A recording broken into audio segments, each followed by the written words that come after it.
I've walked these streets all my life, and yet, until recently, I never knew what once stood on Church Street. The old parish workhouse is gone now. No plaque, no wall, no memory left in the stone. Just a silence that seems to linger longer than it should. Here in the early 1700s, the town's poorest were left to live and work. Men, women and children, all under one roof. It wasn't cruelty in name, but it was hardship by design. The idea was simple. If poverty had walls, it could be controlled. But walls don't just hold people, they hold stories. And this one begins right here in Faversham.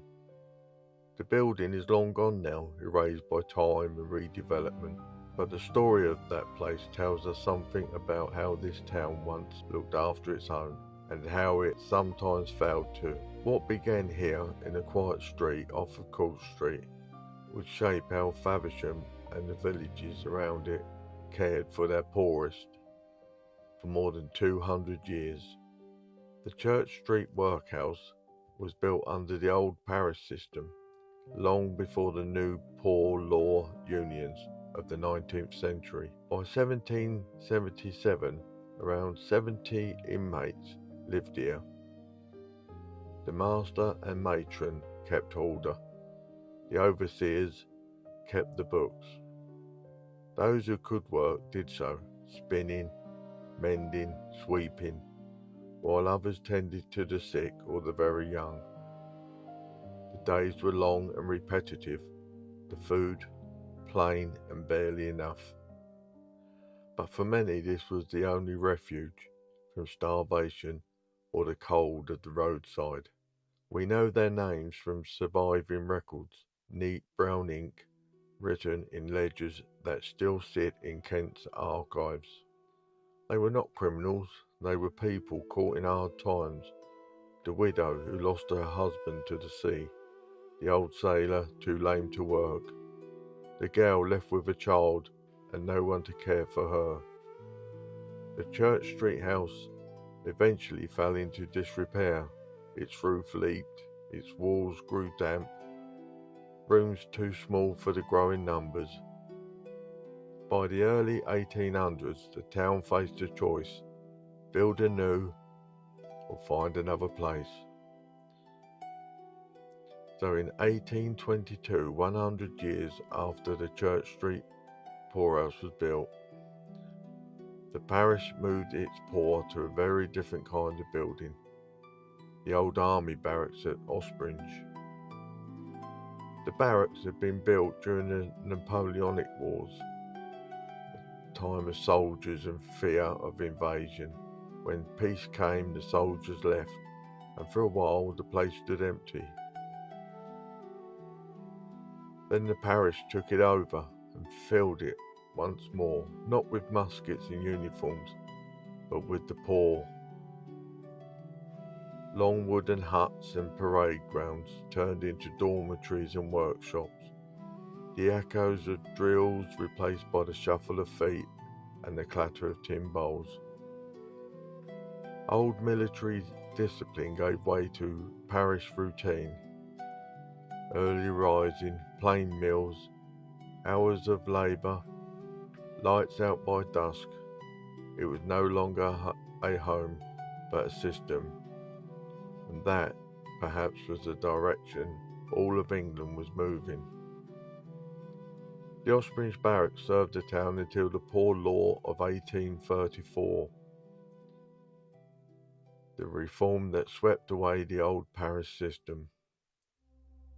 And so in 1836, a new building rose at the far end of Lower Road, the Faversham Union Workhouse, later known as Bensted House. It was built of red bricks, square, symmetrical, with high windows and chimneys. Behind its gates, men and women were kept apart. Children were schooled separately. Even married couples were divided once they entered. The idea was not comfort, but order, cleanliness, labour, and silence were virtues here. Meals were plain, bread, broth and pudding, and the days were rung by a bell. Up, work, eat, pray, sleep. For some, the workhouse meant survival. For others, humiliation. To be seen entering a workhouse was shame enough to follow a family for generations, yet even within those walls, humanity endured. There are records of children who were taught to read, of nurses who stayed long after their shifts ended, of families who returned years later to thank the masters who had once fed them. By the 1850s, the old Union Workhouse had become an accepted part of Faversham's landscape, a grim necessity on the edge of town. Bensted House continued to serve for almost a century. In time it softened, as all institutions do. By the early 20th century, it had become a public assistance institution, less of a prison, more of a care home for the elderly and the sick. During the Second World War, it even sheltered evacuees. When the National Health Service was created in 1948, many of its functions passed into new hands.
And finally, in 1991, the old building was demolished. Today, little remains except the name, Bensted. Beyond the town, the smaller parish houses once carried their own quiet burdens. In Selling and Painters Forstal, the poor were once cared for close to home. When Bensted House opened in 1836, everything changed. The old village houses were closed. Their inmates moved into the new Union. Local care became centralised. In Selling, the old parish workhouse still stands. Solid brick, shuttered windows, a building that has endured through many lives. Inside, families once shared small rooms. The able-bodied worked the fields, the aged sat by the fire, waiting for the parish meal. A few miles away in Painters Forstal, another remnant survives, known simply as the Old House. It once served as a small relief home, part of the same system of parish care that fed and sheltered those who had nowhere to go. It stands today as a private dwelling. Together, these places, Church Street, Ospringe, Bensted House, Selling and Painters Forstal, form a hidden map of Faversham's social history.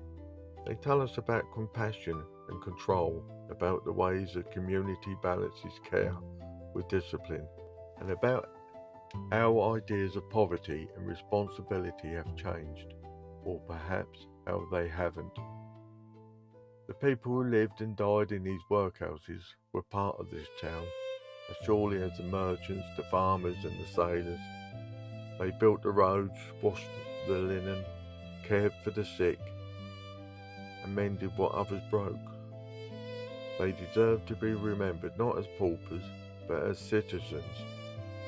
They remind us that history is not just in grand houses or famous deeds. It is in the small rooms where people hoped, worked, and endured. The walls are gone, but the story remains. In the ledgers of the parish clerks, in the maps and photographs of the Kent archives, in the faint handwriting of overseers who never knew their notes would one day be read aloud, and in the memory of this town if we cared to listen. Every generation buries its hardships under new foundations, yet if you walk quietly enough, you can still feel the echo of lives once lived in service and survival. This is their legacy. This is Faversham's forgotten history.